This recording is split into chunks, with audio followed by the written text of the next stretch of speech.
I'm back, guys. Welcome to part 4 of this documentary catalog diary. I honestly don't know what this is anymore because I thought I'd only be using this platform to tell stories of stuff that has happened in the past on this property. But now I'm being forced to bring this journal to the present.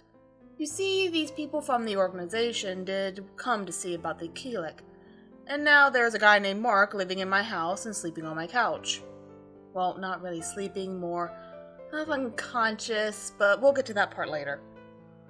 After a few days of this organization that wouldn't tell me their name not showing up, I figured it was just a troll who managed to figure out my email account and hacked into my personal info. But alas, on the third day, he arose. Nah, not really, but 4 guys did end up knocking on my front door. They were all dressed pretty normally, except for the matching gray combat boots that told me these were men of action. Which also means they're going to try their hardest to push me around and play badass. My suspicions were confirmed when the guy in the lead identified himself as Mark and immediately asked me where I claimed to have killed a Keelik. What a prick. Look, I don't know what the fuck a Keelik is. I didn't claim to kill one. The lady in the tree said I killed one. I only assumed she was talking about the hairless coyote I killed down near the creek. At the mention of the lady in the tree, they all looked at each other with expressions of, "This dude is a waste of time." The feeling was mutual. I was getting a little impatient by now, so I chimed in with a, "If you guys are done being superior to me, I can take you where I killed the coyote." The one behind Mark, whose name I don't remember, says, "Sure, let's get this over with." 30 minutes later, we're standing in front of where I killed the thing that I now know wasn't a coyote. Look, I know I may not have clarified it yet, but I killed this thing over a year ago. Shit, maybe 2. And the only reason the organization knew that I killed it was because of the post I made earlier this week. A lot of decomposing and feeding can happen to a body in the woods over that long of a time. On top of that, I hadn't been to this part of the property in a very long time because there aren't any trails or interesting locations here. But I was taken aback when I saw what had happened to the body over the course of 2 years that had been out there. Absolutely nothing. The body looked like I had shot it yesterday. Only evidence it was older was the fact that all the blood had seeped out of the head wound and had long since dried up. But the skin, the face, the fur on his paws was completely preserved. It only had fur on his paws, which was odd. When we got to the body, the snickering crew of 4 were dead silent. "You said you killed this thing 2 years ago, didn't you?" Mark said. "Yeah, but I haven't been down here since.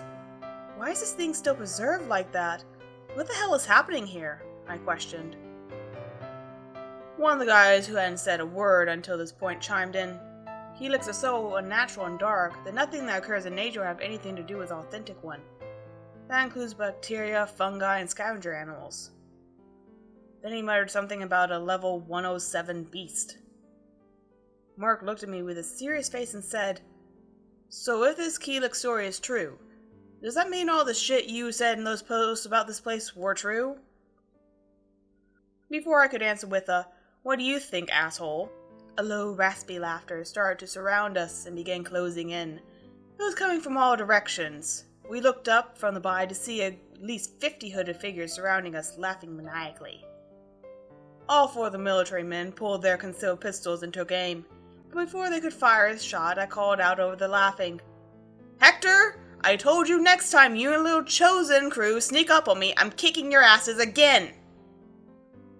Everyone paused. The Chosen, the 4 organization men, and the Pale that had just crested a hill 30 yards behind one of the cult members. A few seconds later, one of the hooded figures took off his hood to reveal a chubby, jolly-looking face with rosy cheeks and wire-rimmed prescription glasses. "Aw, man, we didn't know they were with you, Cole. We thought they were trespassers. We're sorry," Hector said with a downcast gaze. "What do you even need with them to begin with?" I retorted. Hector hesitated for a moment and said, "Our god wants a real sacrifice. Those white, crawly humanoid things aren't doing it for him anymore." At this point, the pale that I could see, frozen on top of the hill, turned and bolted back into the woods. Hector then proceeded to call to the hooded figures, "They're with Cole, we can't have them." There was a collective sigh, and all the chosen looked at the ground and walked away into the woods. I didn't notice until they were all gone that the 4 organization men hadn't lowered their weapons the entire time. "You pussies ready to head back to the house? It gets dark in 45 minutes, and if these guys got you on edge, you won't last long at night." Mark shot me a look that explained in detail how much he hated me, while his 3 partners put on thick rubber gloves and put the Keelik into a sort of body bag. As we were walking back toward my house, with the 3 stooges carrying the corpse of the dog demon, Mark started questioning me. "What was with that group back there?" "Some cult, I guess. They told me they worship Cthulhu or something."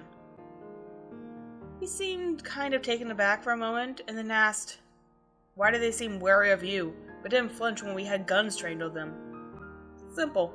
They don't fear death, but they do crack when exposed to severe pain for long enough." Again, Mark seemed surprised by my answer. He's starting to strike me as simple-minded. "So how did you inflict this pain on them?" I don't want to answer any more of these questions. I really didn't. This was kind of the shit that I don't like to dwell on. That was a different life, and I don't like it when it seeps back into the present.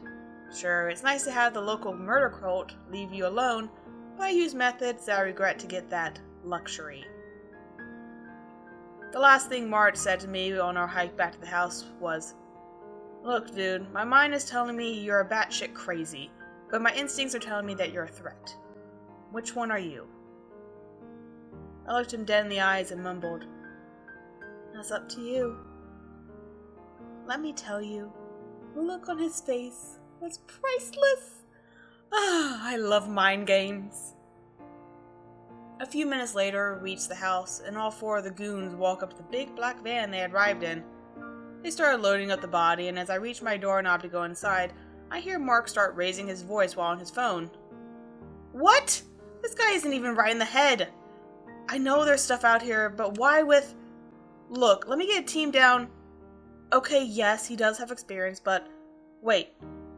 What did you say?" He then stares at me with a mixture of confusion and disbelief. They told him where I came from. I could tell by the way he looked at me. He hung up the phone without any more arguing and began walking over to me.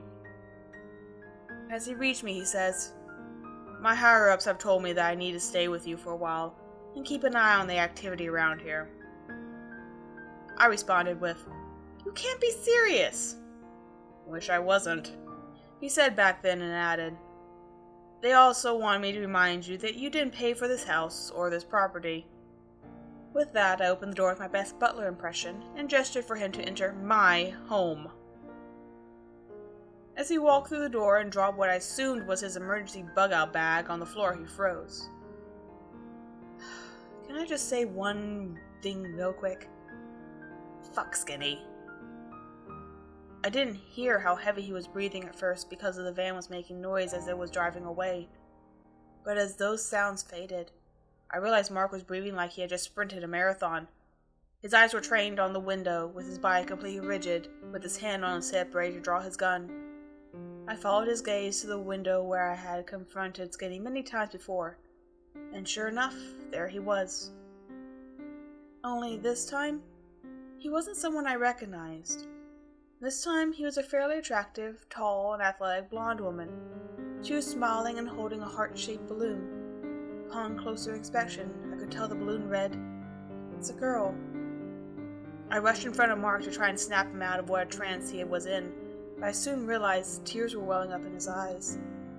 By this, I gathered the woman was no longer with us, and the girl most likely wasn't either. Fuck you, Skinny.